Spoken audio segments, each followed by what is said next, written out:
안녕하십니까? 비트코인이 순항 중인 미중 협상에 힘입어 1억 4,600만 원대를 회복했습니다. 투심을 나타내는 비트코인 강세지수가 급등하면서 추가 상승 가능성도 제기되고 있습니다.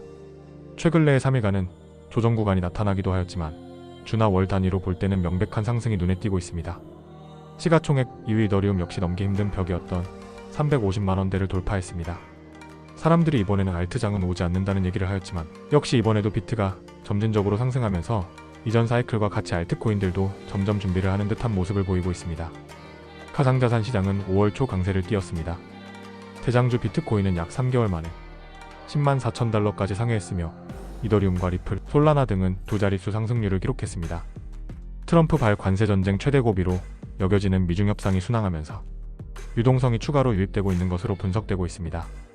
로이터 등에 따르면 스콧 베센트 미국 재무장관은 중국과의 첫 공식 무역 협상과 관련해 실질적 진전이 있었다고 긍정적으로 평가했습니다. 베선트 장관은 미국 측 수석 대표로 제네바에서 열린 중국 대표단과의 협상을 주도했습니다. 시장 심리도 살아나면서 추가 상승 가능성이 제기되고 있습니다. 호재로 간주되는 스트래티지의 추가 매수도 예정되어 있습니다. 스트래티지 등 미국 기업이 비트코인을 매입하는 소식은 수급 효과에 따라 상승 동력으로 반영되게 됩니다. 가상자산 전문 매체 유투데이는 마이클 세일러 스트래티지 창업자가 비트코인 추가 매수를 암시했다며 지난주 1억 8천만 달러 규모의 비트코인을 매수한 데 이어 이날 또 다른 대규모 매입을 발표할 가능성이 높다고 밝혔습니다. 또한 코인베이스에 대한 호재와 함께 코인베이스의 주가도 크게 상승하였습니다. 미국 최대 암호화폐 거래소 코인베이스가 S&P 500 지수에 편입되었습니다. 암호화폐 기업 최초의 쾌거로 이 소식의 주가가 급등하며 투자자들의 관심이 집중되고 있습니다. 5월 13일 암호화폐 전문 매체 코인게이프에 따르면 코인베이스가 디스커버 파이낸셜 서비스를 대체 S&P 500에 포함된다고 발표했습니다. 이를 통해 더 많은 투자자 노출과 유동성 확대가 기대되어 주가가 상승하는 중입니다.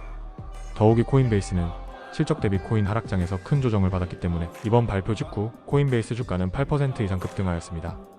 이번 S&P 500 편입은 코인베이스가 세계 최대 암호화폐 파생상품 거래소 대리빗을 29억 달러에 인수한다고 발표한 지 불과 며칠 만에 이뤄졌습니다.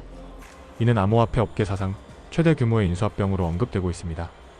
비트와이즈 최고 투자 책임자 매트 호건은 이번 인수와 S&P 500 편입을 계기로 코인베이스가 장기적으로 1조 달러 기업으로 성장할 가능성을 전망했습니다. 기관 투자자들의 관심과 암호화폐 시장의 성장이 맞물리며 코인베이스의 가치 재평가가 이어지고 있는 상황입니다. 또한 코인베이스 S&P 500 편입은 암호화폐 산업의 제도권 진입을 상징하는 사건으로 평가됩니다. 한편 16일 오늘 나온 뉴스로 짐 체노스가 스트래티지를 공매도하면서 동시에 비트코인을 매수하는 투자 전략을 공개했습니다. 체노스는 전날 미국 뉴욕에서 열린 헤지펀드 업계 모임손 투자 콘퍼런스에서 연설에 나섰습니다. 체노스는 2001년 파산한 앨론의 공매도로 이름을 알린 투자자로 2023년 이후 최근 수년간 공개적인 자리에 좀처럼 모습을 드러내지 않았습니다. 그가 이번 컨퍼런스에서 선보인 투자 아이디어는 비트코인과 관련한 차익거래입니다. 대량의 비트코인을 보유한 마이크로 스트래티지의 주식을 공매도하고 비트코인을 매수하는 방식입니다. 마이크로 스트래티지 주가가 과대평가됐다고 판단하고 이를 노리는 전략입니다. 체노스는 비트코인은 저평가됐지만 마이크로 스트래티지 주가는 그렇지 않다고 강조했습니다. 이 회사의 주가가 보유 중인 비트코인의 실제 가치를 크게 웃돌고 있다고 지적했습니다. 체노스는 미국 투자 전문 매체 CNBC와의 인터뷰에서 비트코인이 몇 달러가 될지 모르겠다. 10만 달러일 수도 1만 달러일 수도 있다면서도 다만 비트코인을 싸게 사서 주식을 비싸게 팔아 수익을 올리는 기업이 있다는 것만은 확실하다고 말했습니다. 세일러는 체노스의 지적에 직접 반응하지는 않았지만 이날은 살아남고 싶으면 나를 따라오라는 내용의 글을 올렸습니다. 이에 대해 제 생각을 말씀드리면 현재 나브 프리미엄은 3.5 이상의 과도한 평가를 받는 시점도 아니며 이는 분명히 3차 사이클의 고점이나 작년 11월과는 다른 상황이고 비트코인의 상승기에서 공매도를 친다는 것은 현재 반등 직후 상황이기에 약간의 조정분에 대해서 수익을 볼 수는 있으나 3개월 안으로 반드시 공매도는 대량의 손실 볼 시점이 올 수 있다고 생각합니다. 특히 이런 비트코인의 상승기에는 체노스의 전략처럼 비트코인을 보유하여 수익을 보더라도 마이크로 스트래티지의 상승분이 통상 더 크기 때문에 이를 상쇄하면 오히려 큰 손해를 볼 수 있을 것입니다. 이는 레버리지로 롱을 잡고 숏을 1배로 가져가는 양매수 방법보다 오히려 열등한 방법입니다. 특히 체노스는 제가 예전에 장기 투자를 진행했던 테슬라 주식에 공매도를 했다가 엄청난 손실을 입은 공매도 투자자로 유명합니다. 이런 어리석은 분으로 인해 저는 돈을 벌었지만 구독자분들은 부디 이런 공매도 투자자를 신뢰해서는 안 될 것입니다. 제가 과거 테슬라에 대해서 많은 분석을 하고 투자를 했기에 이렇게 기업과 펀더멘탈, 그리고 가치평가에 대한 전혀 이해가 없는 상태에서 오는 공매도들은 사실 전혀 두렵지가 않습니다. 스트래티지를 이해 못한다고 공매도를 치는 것은 무지에서 오는 신념이라 생각합니다. 아마 저희 커뮤니티 방에서도 스트래티지를 저점에서 인버스 2배를 잡았다가 지금 큰 손실을 보고 있는 투자자를 아실 겁니다. 그분의 논리처럼 자신이 이해 못하겠으니 이를 인버스를 잡는다는 어리석은 생각은 반드시 손실을 볼 수밖에 없습니다. 특히 체노스는 과거 인터뷰에서 공매도를 그만두겠다고 선언했지만 여전히 그 습성을 버리지 못했는지 이번에 마이크로 스트래티지의 공매도를 시작하였습니다. 이러한 그의 판단은 아마 그에게 남은 자산마저 앗아갈 것입니다. 이미 그는 테슬라로 큰 손실을 보았고 이렇게 변화하는 세상에서 새로운 지식을 받아들이는데 부정적인 냉소주의자들은 늘 손실을 보아왔습니다. 한편 제가 이전 영상에서도 계속해서 말씀드렸던 지난 3차 사이클과 같이 주기영 대표의 시즌 종료 시그널은 잘못되었다는 것을 영상에서 자주 강조드렸는데 크립토컨트의 주기영 대표가 드디어 최근 비트코인 시장 전망에 대한 자신의 기존 발언을 철회하며 잘못된 예측을 인정하고 향후보다 정밀한 분석을 제공하겠다는 입장을 밝혔습니다. 주 대표는 2달 전 비트코인 강세장이 종료됐다고 판단했지만 그는 지금 시장은 명백히 달라졌다며 비트코인 가격 상승의 동력이 과거와는 다른 방식으로 작동하고 있다고 평가했습니다. 크립토컨트는 지난 9일 X를 통해 비트코인에 대한 투자 심리가 반전됐다며 현물 수요가 증가하고 있으며 비트코인 강세지수 불스코가 20에서 80으로 급등했다고 밝혔습니다. 이어 해당 지수가 60을 넘을 경우 강세 신호로 해석된다며 추가 가격 상승 가능성을 뒷받침한다고 설명했습니다. 과거 비트코인 시장은 주로 채굴자, 고래, 개인 투자자 간 유동성 순환 구조에 의해 움직였으나 리테일 투자자의 매수세가 둔화되면 고래가 차익 실현을 하면서 시장이 급격히 꺾이는 눈치 게임 형태를 보였으나 최근 시장에는 이 같은 단순한 사이클 논리가 적용되지 않는다고 설명하였습니다. 특히 기관 투자자, 신규 ETF, 마이크로 스트래티지, 심지어 일부 정부기관들까지 비트코인에 적극적으로 참여하면서 고래 매도만으로 시장이 꺾일 수 없는 구조로 바뀌었다고 강조했습니다. 그는 이제 중요한 건 누가 파느냐가 아니라 얼마나 새로운 유동성이 유입되느냐다라며 ETF와 기관 자금의 유입 규모가 고래 매도에 상응하거나 이를 상쇄하고 있다고 분석했습니다. 다만 그는 현재 시장이 다음 국면으로 전환되는 과도기 단계에 머물러 있다고 진단했습니다. 주기영 대표는 자신의 조기 예측이 결과적으로 오판이었음을 인정하며 온체인 데이터가 무의미하다는 뜻은 아니다라고 덧붙였습니다. 그는 다양한 해석이 존재하고 자신과 다른 시각에서 올바른 방향을 제시한 분석가들도 있었다는 점을 강조했습니다. 이러한 주기영 대표의 언급에 대해서 저의 생각을 말씀드리면 이전 영상에서 말씀드린 것처럼 비트코인의 사이클 투자상 변한 것은 없으며 주기영 대표의 3차 사이클에서 P&L 지표의 오류와 같이 이번 사이클에서도 동일한 오류를 범한 것으로 생각되어집니다. 즉 2차 사이클과 다르게 3차 사이클부터 보이는 변화점이 있습니다. 그리고 주기영 대표의 온체인 데이터를 통해 오히려 역으로 유의미한 내용도 분명하게 있습니다. 주기영 대표가 시즌 종료를 외쳤던 시그널은 2025년 3월 17일 발생하였고 이를 차트상으로 보면 현재 5월 16일 기준 정확히 60일이 경과한 시점이며 이를 파란색으로 표시하였습니다. 25년 빨간색 원부분까지 비트코인은 지속적인 큰 하락을 보여줬으며 전저점을 뚫고 하락하는 시그널을 보여주었습니다. 이는 상승 후에 나온 큰 폭의 조정이었고 상승장 초입이라 오판하고 비트코인 10만 불 돌파 시 매수했던 많은 개인 투자자들에게 손실을 주었습니다. 주기영 대표의 P&L 인덱스를 살펴보게 되면 빨간색 원으로 표시한 부분에 해당합니다. 그렇다면 3차 사이클인 2020년 주기영 대표의 P&L 인덱스는 어땠을까요?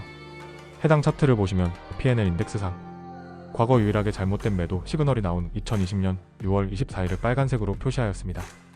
2020년 역시 동일하게 P&L 인덱스상 잘못된 매도가 나왔으며 2020년 빨간색으로 표시한 원 이후 엄청난 상승이 나온 것을 볼 수 있습니다. 8월 23일이 정확히 60일이 경과된 시점으로서 오른쪽의 두 번째 빨간 원에 해당합니다. 보시면 비트코인은 해당 구간에서 소폭 조정 후 한 번의 큰 조정 및 횡보를 한 달간 하고 결국 신고점을 갱신하는 모습을 보여주고 있습니다.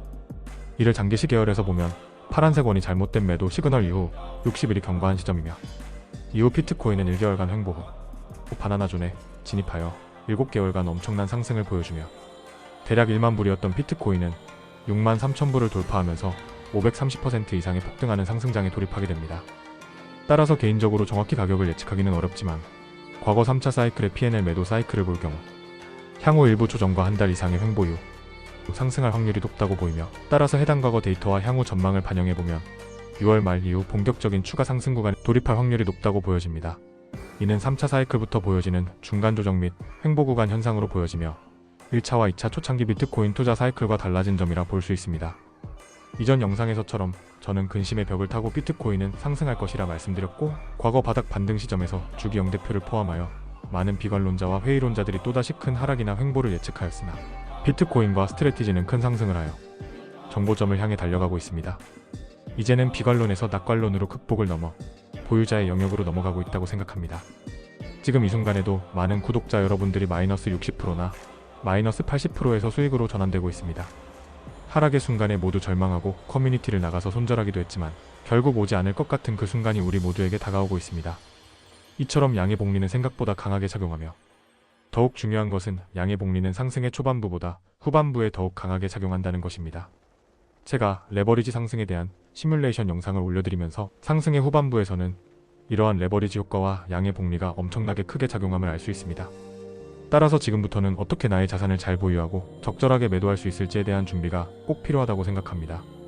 저도 이전 영상에서 올려드린 것처럼 저만의 스트래티지 매도 플랜을 가지고 있으며 여러분 역시 반드시 자신의 투자 성향과 분석에 맞추어 매도 계획을 사전에 수립하시기 바랍니다. 상승의 순간에서는 급격히 가격이 올라가기 때문에 미리 매도 계획을 세워놓지 않으면 상승의 시점에서는 적절한 시점에 매도를 하기 어렵게 됩니다. 레버리지를 투자할 때도 이미 공격적인 투자법이기 때문에 초기에 적은 금액을 매수하고 점차적으로 큰 금액을 분할 매수하여 욕심을 내려놓는 것이 오히려 좋은 수익률을 낼 수 있다고 말씀드렸습니다.